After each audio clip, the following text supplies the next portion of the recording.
بسم اللہ الرحمن الرحیم۔ میرے پیارے دوستو، السلام علیکم ورحمۃ اللہ وبرکاتہ۔ آج ہم اپنی جان سے زیادہ محبوب اور پیارے وطن ہندوستان کی آزادی کا 70 پر 5واں جشن منا رہے ہیں۔ میرے سارے اہل وطن کو اس مبارک موقع پر یوم آزادی کے جشن کی مبارکبادی پیش کرتے ہوئے فخر محسوس کرتا ہوں اور دعا کرتا ہوں کہ اللہ تبارک و تعالی میرے پیارے وطن ہندوستان کی آزادی کی خاطر اپنا تن من دھن قربان کرنے والے ان فداکاروں کی قربانیوں کو، شہادتوں کو، خدمات کو قبول فرمائے، آمین۔ میرے پیارے دوستو، ہندوستان کی آزادی کی تاریخ کے بعض حصے کو تاریخ کی کتابوں سے مٹا دیا گیا ہے اور غلط سلط تاریخ کو تاریخ کی کتابوں کا حصہ بنا دیا گیا ہے، لہذا اہل وطن کو اس سے آگاہ کرانا ہم سبھی کی ذمہ داری ہے۔ تو بہرحال جب غیر ملکی طاقتوں نے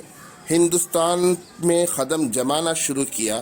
تو بہت سارے چھوٹے بڑے حکمرانوں نے اس کی مزاحمت کی، بالخصوص شیر بنگال نواب سراج الدولہ رحمۃ اللہ علیہ نے انگریزوں کے خلاف آواز اٹھائی اور جنگ پلاسی کے ذریعے مقابلہ کیا۔ بالآخر 1750 کو دشمنوں کے ہاتھ شہید ہو گئے۔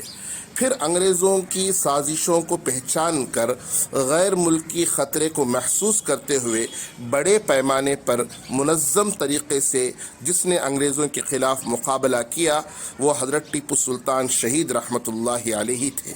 حضرت ٹیپو سلطان شہید رحمۃ اللہ علیہ نے انگریزوں کے خلاف بہت سارے مقابلے کیے، بہت ساری کوششوں کے باوجود پورنیا جیسے غداروں کی وجہ سے 1790 کو سری رنگا پٹنم میں انگریزوں کے ہاتھ شہید ہو گئے۔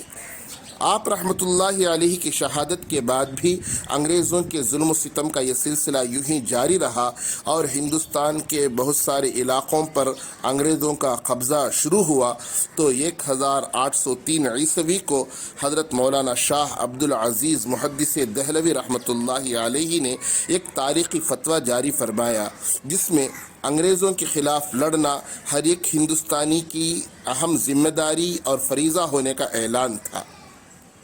جب یہ فتویٰ جاری ہوا تو مسلمانوں کے صفوں میں بالخصوص علماء اکرام کے درمیان ایک زبردست انقلاب پیدا ہو گیا۔ علماء اکرام مسجدوں سے مدرسوں سے باہر نکلے اور جنگ آزادی کی صفیں سوار دی۔ چنانچہ شاہ ولی اللہ محدث دہلوی رحمۃ اللہ علیہ، حضرت مولانا شاہ عبد العزیز محدث دہلوی رحمۃ اللہ علیہ، حضرت مولانا ولایت علی صادق پوری رحمۃ اللہ علیہ، سید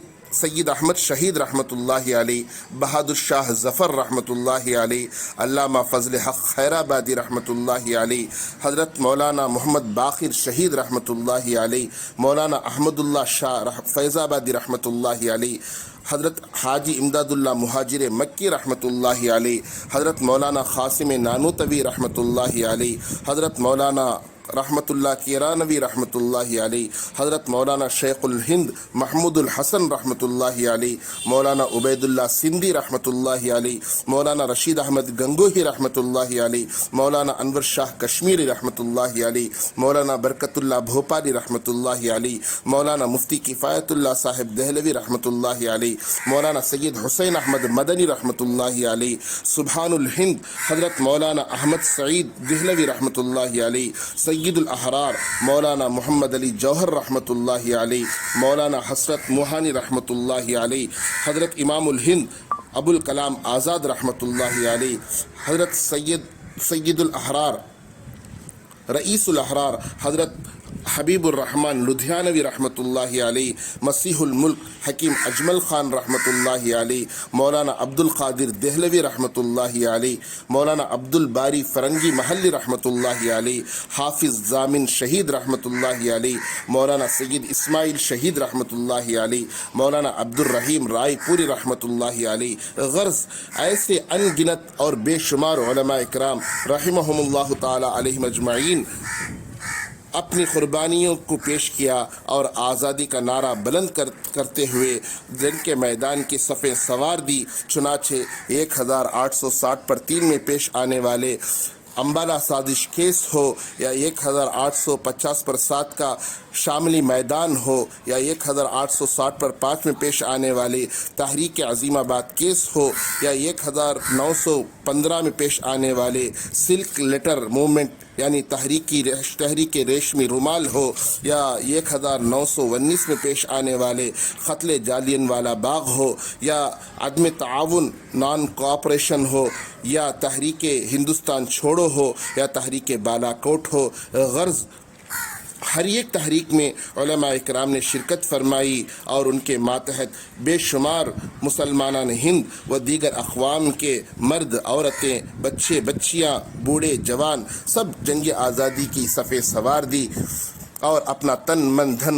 کی بازی لگاتے ہوئے انگریزوں کا مقابلہ کیا اور بہت سےوں نے اپنی جان قربان کر دی۔ دہلی چاندنی چوک سے شروع ہونے والے راستے کے ہر املی کے درخت میں کئی مسلمانوں کو لٹکایا گیا۔ 1850/7 کی جنگ میں 2 لاکھ مسلمانوں کو انگریزوں نے شہید کر دیا، جس میں بہت سارے علماء کرام بھی موجود تھے۔ تو بہرحال اتنی ساری قربانیوں کے بعد ہمارا یہ ہندوستان، ہمارا پیارا وطن ہندوستان آزاد ہوا، لہذا ان اکابرین کی قربانیوں کی قدر کرنا ہماری ذمہ داری ہے۔ ان کی تاریخ سے، قربانیوں سے، شہادتوں سے آنے والی نسلوں کو آگاہ کرانا ہم سبھی کی ذمہ داری ہے۔ آئیے میرے عزیز دوستو، ہندو، مسلم، سکھ، عیسائی آپس میں ہیں، ہم بھائی بھائی کا نعرہ بلند کرتے ہوئے علامہ اقبال رحمۃ اللہ علیہ کا وہ تاریخی ترانہ سارے جہاں سے اچھا ہندوستان ہمارا، ہم بلبلے ہیں اس کی یہ گلستاں ہمارا، مذہب نہیں سکھاتا آپس میں بیر رکھنا، ہندی ہے ہم وطن ہے ہندوستان ہمارا کا ترانہ گنگناتے ہوئے پہلے کی طرح آج بھی اور آج کی طرح ہر ہمیشہ ہم سب ایک ساتھ ترنگے کے تلے جمع ہو کر ہندوستان کی ترقی میں قدم بڑھائیں اور ہندوستان کو بام عروج پر پہنچائیں اور ہندوستان کو سپر پاور کا درجہ عطا کرنے کی کوشش کریں۔ ہندوستان زندہ باد، ہندوستان زندہ باد، ہندوستان زندہ باد۔ السلام علیکم ورحمۃ اللہ وبرکاتہ۔